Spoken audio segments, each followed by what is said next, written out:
কৃষ্ণ হে প্ৰাণ বৈষ্ণৱবৃন্দ আই সমস্ত আৰু কুন্দা গাঁৱৰ সমূহ ৰাইজ আৰু পাৰ্শ্বৱৰ্তী এলেকাৰ সমূহ ৰাইজ আজি আমি এই স্থানত এই পবিত্ৰ স্থানত এক মহান উদ্দেশ্য আগত ৰাখি এই ধৰ্মধ্বজা ভাগ আপোনাৰ খবৰ আজ্ঞা পালি উত্তোলন কৰিছোঁ বোলে আজ্ঞা পৰে ভক্তি আজ্ঞা নহ'লে কাহাৰ ভক্তি আপোনাৰ হ'ব আজ্ঞা আগত ৰাখি এই কৰ্মভাগী কৰিছোঁ।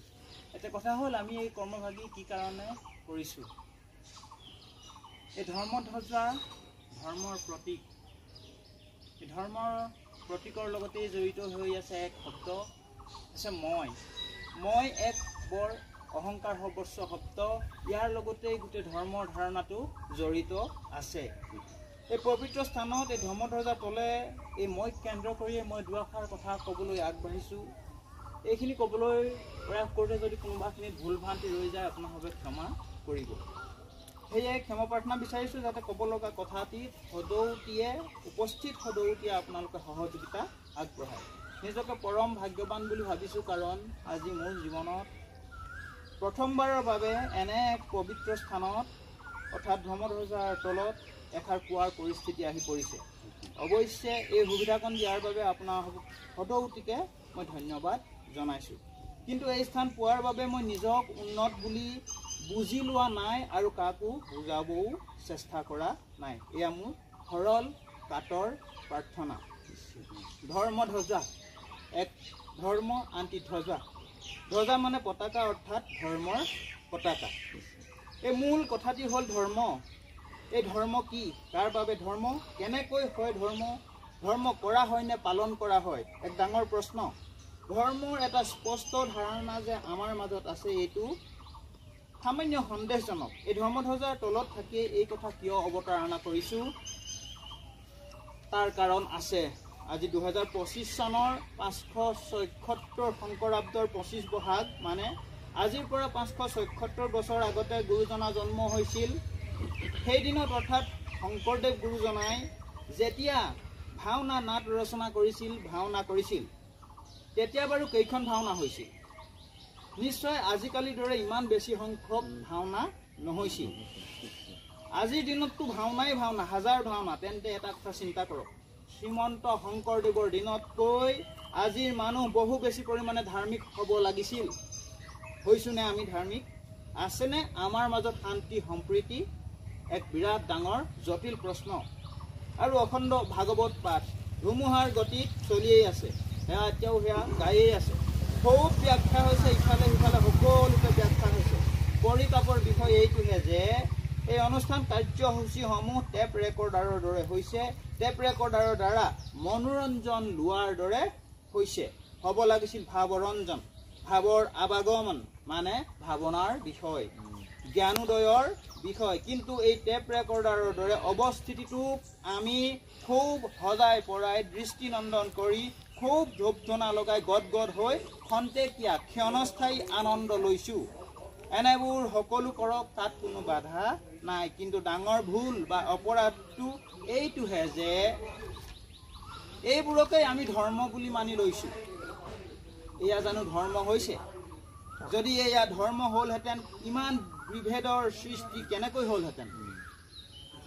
ধৰ্মই বিভেদ আনে নে সমাজলৈ প্ৰীতি সম্প্ৰীতি আনে? সম্প্ৰীতিৰ পৰিৱৰ্তে বৰ্তমান আমাৰ মাজত দুৰ্ঘোৰ বিভেদৰ সৃষ্টি হৈছে। ইয়াৰ একমাত্ৰ অন্যতম কাৰণ ধৰ্মৰ প্ৰতি থকা আমাৰ ভ্ৰান্ত ধাৰণা। নিজৰ খেয়াল খুচি মতে ধৰ্মৰ ব্যাখ্যা দি ধৰ্মৰ বিকৃত অৰ্থ গ্ৰহণ কৰি নিজকে ধাৰ্মিক সজাবলৈহে আমি আৰম্ভ কৰিছোঁ। তাৰ প্ৰমাণ বৰ্তমান সমাজখন চাৰিওফালে হৈ থকা অন্যায় অনীতি দুৰ্নীতি ছলচাতুৰি হিংসা হত্যা ধৰ্ষণ লুণ্ঠন ঘটনা দুৰ্ঘটনা ইত্যাদি ইত্যাদিবোৰ। এইবোৰ বাৰু ধৰ্মৰ লক্ষণ হয়নে? ভাবক এবাৰ আৰু মনন কৰক। এই মুহূৰ্তত ধৰ্মধ্বজাৰ তলতেই নিজক এবাৰ প্ৰমাণ চাওঁ আহক আমি কিমান ধাৰ্মিক। এইটো কাৰ্যসূচীৰ পাছত আছে শ্ৰৱণ কীৰ্তন অনুষ্ঠান। এতিয়া সেই কাৰ্যসূচীত স্থান পোৱাৰ ভাৱনাই আপোনাক ক্ৰিয়া কৰি আছে নেকি মনত? বা অন্যজনে এই স্থান পোৱাৰ বাবে আপোনাৰ ভিতৰত বিদ্ৰোহৰ দাবানল উঠিছে নেকি? আপোনাৰ মোৰ কাষৰ ঘৰৰ বা সমনীয়াজনৰ প্ৰতি বৈৰী ভাৱ, ঈৰ্ষা, হিংসা ভাৱ হৈছে নেকি? ভাবিছোঁ নেকি যে তেওঁতকৈ মোৰ বেছি আছে, মই আগবঢ়া, মই উন্নত, মই বেছি জানো, মই পাৰোঁ, মোৰ এই দায়িত্ব বেছি, মোৰ এই গুৰুত্ব বেছি, এনেবোৰ চিন্তাই মনত উত্তেজনাৰ সৃষ্টি কৰিছে নেকি? এনে ভাৱনাৰ ফলত যদি মন অস্থিৰ হৈছে বা এটি হ'লেও এনে ভাৱনা আমাৰ লগত যদি আছে, তেন্তে আপুনি জানি থ'ব আপুনি ধৰ্মৰ পৰা বহুনি লগত অৱস্থিত। আপুনি কিমান ধাৰ্মিক, আপোনাৰ সৰলতা আৰু সততাইহে পৰিচয় দিব। ধৰ্ম মানে আপোনাৰ চেতনা শক্তি আৰু বিশুদ্ধ জ্ঞান জাগৃত কৰা। মনটোৱে সদায় কৃষ্ণ ভগৱন্তৰ প্ৰতি বা এক শান্ত পৰিৱেশৰ প্ৰতি আকৰ্ষিত হ'ব বিচাৰে। কিন্তু আমি অল্পমতীসকলেহে লোভ, মোহ, কামনা, বাসনাৰ বশৱৰ্তী হৈ মনটো অশান্ত কৰি লওঁ। ক'ব পাৰি ধৰ্ম তীব্ৰ প্ৰাবল্যৰে প্ৰজ্বলিত এগছি বন্তি, কিন্তু এই বন্তি গছি পঞ্চ ইন্দ্ৰিয়ৰে গঠিত এক ডাঠ আৱৰণেৰে আবৃত বা ঢাকি ৰাখিছে। সেয়ে আমাৰ জীৱনত এই বন্তি গছিয়ে ধিমিক ধামাককৈহে পোহৰ দি আছে। এয়া আমাৰ দুৰ্ভাগ্য, কাৰণ তীব্ৰ প্ৰাবল্যৰে আমাৰ মাজতেই জ্বলি থকা ধৰ্মৰ চাকি গছিৰ উজ্জ্বল পোহৰ পাবলৈ আমি সক্ষম হোৱা নাই। আমি একমাত্ৰ পঞ্চ ইন্দ্ৰিয়ৰ এই ডাঠ আৱৰণখনৰ বাবে এই পোহৰ পাবলৈ সক্ষম হোৱা নাই। এই শৰীৰটো তেনে এক চাকিয়ে ধিমিক ধামাক পোহৰ দি আছে, মানে মোৰ এই নিজৰ শৰীৰৰ কথা কৈছোঁ।